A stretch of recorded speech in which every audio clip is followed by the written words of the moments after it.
तीनों को रोक। हमारे साथ संविधान एक्सपर्ट भी बैठे हैं, थोड़ा उनसे भी हम समझने की कोशिश करते हैं। पहले तो डीके दुबे जी, आप किस तरह से देख रहे हैं जिस तरह से संविधान को लेकर ये राजनीति हो रही है, और क्या वाकई 400 सीट लाने वाली पार्टी अगर ले आती है तो संविधान बदल दिया जाएगा? देखिए, संविधान बदलने की जहां तक हम बात करते हैं तो याद करना चाहिए केशवानंद भारती का जजमेंट 42वें संविधान संशोधन को सुप्रीम कोर्ट में चैलेंज किया गया था। उसके बाद ऑनरेबल सुप्रीम कोर्ट ने कहा था लेजिस्लेटिव नेक्सस भी नहीं हो सकता, यानी कि संविधान के बेसिक स्ट्रक्चर को पार्लियामेंट भी नहीं बदल सकती। तो जो ये बात मोदी जी ने भी कही है कि बाबा साहब भी नहीं कर सकते, इसमें बिल्कुल 100% सच्चाई है कि जब तक आप सुप्रीम कोर्ट की कसौटी पर सही नहीं उतारेंगे तब तक संविधान में परिवर्तन नहीं कर सकते। ये जरूर हो सकता है कि आप कोई कानून ऐसा बनाना चाहते हैं या उसमें कोई प्रोग्रेसिव लेजिस्लेशन लाना चाहते हैं, लेकिन वो लाने के बावजूद वो सुप्रीम कोर्ट की कसौटी पर जाएगा। अब अगर संविधान बदलने की बात कोई स्वीकार करता है तो ये सुप्रीम कोर्ट पर अविश्वास करता है, ये उसको बताना चाहिए कि भाई सुप्रीम कोर्ट पर ही अविश्वास करता है। बड़ी बेंच बैठेगी, कॉन्स्टिट्यूशन की वैलिडिटी को चेक करेगी और वैलिडिटी चेक होने के बाद वो सुप्रीम कोर्ट को भी मैनिपुलेट कर लेंगे। ऐसा अगर विचार है तो बात मानी जा सकती, अदरवाइज संविधान में कई एक संशोधन हो चुके हैं जो सुप्रीम कोर्ट की कसौटी पर जाने के बाद असंवैधानिक घोषित हो चुके हैं, और सुप्रीम कोर्ट लगातार ये कह चुका है कि आपके पास इतनी पावर नहीं है कि आप संविधान के बेसिक स्ट्रक्चर को बदल सकें। इसलिए जब भी हम सुप्रीम कोर्ट में बहस करते हैं तो उस समय हम ये जरूर कहते हैं what was the intention of the constituent assembly, यानी कि उस समय असेंबली का इंटेंशन क्या था। उस इंटेंशन को ध्यान में रखते हुए संविधान के संशोधन को भी स्वीकार या अस्वीकार किया जाता है। इसलिए ये जो बहस है वो बहस ही मुझे लगता है कि रॉन्ग डायरेक्शन पर है। लेकिन हाँ, कोई भी पॉलिटिकल पार्टी रहती है वो उम्मीद करती है कि वो जब चुनाव में जाएगी तो उसको मैक्सिमम सीटें मिले ताकि क्यों फैला रहे हैं संजय मिश्रा जी? आपने सुना या डीके दुबे जी को, फिर क्यों आप लोग अफवाह फैला रहे हैं? यही बात पीएम ने भी आज कही कि आप लोग अफवाह फैला रहे हैं, आप लोग डरा रहे हैं लोगों को, लेकिन क्या इस तरह से वोट मिल जाएंगे? हिमानी जी, बड़ी आश्चर्य की बात है कि जिन लोगों ने संविधान बनाया, जिन लोगों ने देश बनाया, आज उन्हीं को बीजेपी कह रही है कि ये तो संविधान विरोधी लोग हैं। अब इससे ज्यादा हंसी वाली बात क्या हो सकती है? ऐसा कब कहा? ऐसा ये कह रहे हैं। हाँ। अभी आपके बीजेपी के प्रवक्ता ने 5 चीजें ऐसे गिनाई कि हमने गोलियां खाई, हमने लाठियां खाई संविधान बचाने के लिए। किसे? उस वक्त तो संविधान बनाने वाले लोग सत्ता में थे। तो देखिए देश को गुमराह कौन कर रहा है। संविधान बनाने वाले लोगों को ये गाली दे रहे हैं आज कि नहीं भैया हमने तो गोली खा के संविधान हम कैसे बदल देंगे, हमने तो गोली खाई। अब मैं जानना चाहता हूं कि इन्होंने गोली कहां खाई थी, कब खाई थी, किस सन में खाई थी, बीजेपी का कौन नेता गोली खाया था, किसे गोली लगी थी, जरा पहले तो ये देश को बताएं कि कितनी गोलियां देश के नेताओं ने खाई संविधान के लिए। दूसरी बात, आपने संविधान को का विरोध किया, शुरू से यह देश की जनता जानती है। आप लगातार 48 सालों तक या 52 सालों तक आपने आरएसएस ने अपने हेडक्वार्टर पे देश का झंडा नहीं फहराया, ये पूरा देश जानता है। क्यों नहीं फहराया भाई? तब वो देश का झंडा नहीं था।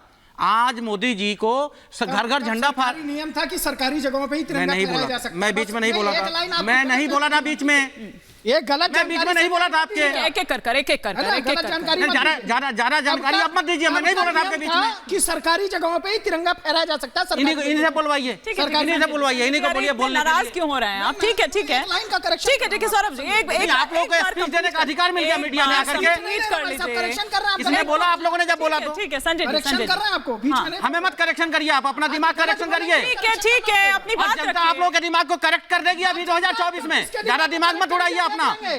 संविधान विरोधी देश के गद्दार भारतीय जनता पार्टी देश के संविधान सिखाएगी लोगों को। मुद्दे पर रहते हैं। संविधान बनाने वालों को संविधान बताओगे आप, संविधान की रक्षा करवाओगे आप। विरोधी ताकतों के संविधान के गद्दार है भारतीय जनता पार्टी। अब मैं गारंटी से कहता हूँ यदि इनको 27 बार आई संविधान बदलेंगे, ये संविधान बदलेंगे, ये गारंटी है मेरी। पंजाब के अंदर ये बदलेंगे संविधान। और क्यों बदलेंगे मैं बोलता हूँ प्रमाण के साथ। उनको चुप कराइए, मैं बताता हूँ प्रमाण। रुक जाइए। इसलिए बदलेंगे क्योंकि अभी अभी आपने देखा इसी सरकार ने चुनाव आयोग की नियुक्ति के लिए जो तरीका था, जो संविधानिक, आपने डीके दुबे जी को नहीं सुना? वो तर्क इन्होंने कैसे बदला? आपने डीके दुबे को नहीं सुना? अपने पक्ष में कर लिया, एक वोट विपक्ष को दिया। एक बार डीके दुबे जी को स्क्रीन पर लीजिए, फिर मैं सिद्धार्थ जी का रुख करूंगी। ये कौन सी चुनाव लड़ने का तरीका है? कौन सी निष्पक्षता का तरीका? ये संजय जी, मिश्रा जी, दूसरी बात, आपने डीके दुबे को नहीं सुना? वो संविधान एक्सपर्ट है, बता रहे थे। मैं क्लियर कर दूं। अच्छा ठीक है, इसके बाद समय मत दीजिएगा, मेरे को रुक जाइए। पूरा कर मैं ये कह रहा हूँ, प्रेम जी ने जो सवाल उठाए हैं, चाहे वो अयोध्या का सांसद हो, चाहे आपका बागपत का सांसद हो, चाहे आपका बुलंदशहर का प्रत्याशी हो, चाहे देश का साउथ का कोई प्रत्याशी हो, जब ये लोग अपने मंच से कह रहे हैं, चाहे वो मेरठ का प्रत्याशी हो, जब ये लोग मंच से कह रहे थे, प्रधानमंत्री के कानों तक सुनाई नहीं दे रहा है। वन साइडेड हो गया है कान प्रधानमंत्री जी का। लेकिन प्रधानमंत्री ने क्लियर किया ना उसको, प्रधानमंत्री ने क्लियर किया ना उसको। नहीं क्लियर किया इन्होंने, नहीं क्लियर किया। क्यों त्याग के नोट की टिकट नहीं काटी गई? और देश के गद्दारों का, जो संविधान के गद्दार हैं, उनको क्यों रखा गया पार्टी में? उनको क्यों नहीं निकाला जा रहा? ठीक है, अब एक बार एक सेकंड सिद्धार्थ जी, एक सेकंड, इसका जवाब तो सिद्धार्थ जी देंगे ना, सिद्धार्थ जी देंगे, मैं थोड़ी ना दूंगी। एक बार सिद्धार्थ जी, आ रही हूँ डीके दुबे जी, सिद्धार्थ जी। और साथ ही साथ एक बात और, वो जो सनातनी 80 से 90% थे, ये ऐड करने की क्या जरूरत थी? देखिए हिमानी जी, पहले तो कुछ गंभीरता से आज बातें कही गई है, तो उनका गंभीरता पूर्वक जवाब भी देता हूं। ये कहते हैं, ये लोग संविधान के बहुत बड़े हितैषी हैं। आज कांग्रेस पार्टी और इंडी गठबंधन से एक ही प्रश्न पूछता हूं। जवाहरलाल नेहरू जी को जीते जी आपने भारत रत्न दे दिया, इंदिरा गांधी को जीते जी आपने भारत रत्न दे दिया, राजीव गांधी जी को जीते जी आपने भारत रत्न दे दिया, बाबा साहब भीमराव अम्बेडकर जो कि 56 में चले गए थे, उनको 1990 में क्यों दिया? क्यों दिया इतनी देर? आप बाबा साहब भीमराव अम्बेडकर के नाम की राजनीति करना चाहते हैं, संविधान से क्या वोट मांगना चाहते हैं? संविधान नहीं बदलने का कहां से आ जाता है, ये बताइए ना। राजीव, अभी संजय जी आप बहुत ज्ञान दे रहे थे दुबे जी को, अब सुन भी लीजिए, अपने पे प्रैक्टिस क्या करिए जो बोलते हैं। नहीं ज्ञान नहीं, आप ये बताइए गुमराह क्यों करते हैं? आप सवाल का जवाब दीजिए ना, आप सवाल का जवाब दीजिए, सवाल का जवाब दीजिए। आप संविधान बनाने वाला, संविधान खत्म करने वाला कैसे हो गया?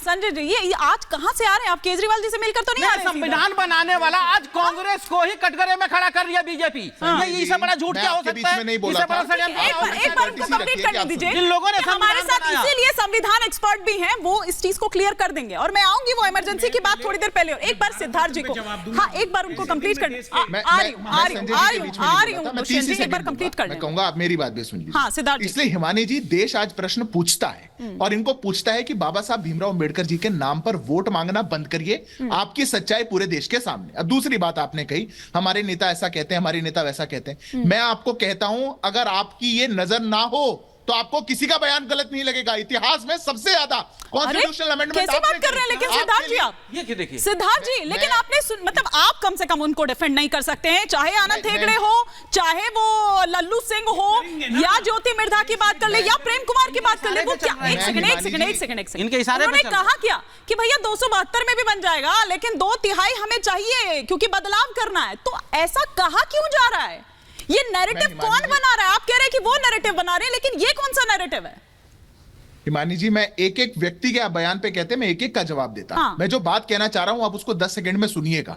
आज तक के इतिहास में कॉन्स्टिट्यूशन में अमेंडमेंट करना यह संविधान प्रावधान करता है। 2/3 की अमेंडमेंट करना यह संविधान में लिखा है। संविधान निर्माता लिख करके गए थे कि ये वाली अमेंडमेंट 2/3 से हो सकती है, ये वाली एब्सोल्यूट मेजोरिटी से होगी, ये हाफ मेजोरिटी से होगी, कौन सी दोनों सदनों से होगी, कौन से एक सदन से होगी। आज तक के सबसे ज्यादा अमेंडमेंट, संशोधन तो पहले भी हुए हैं ना, 400 मांग रहे हैं, हार्ड मेजोरिटी खत्म करने, पहले भी तो हुए हैं। एक बार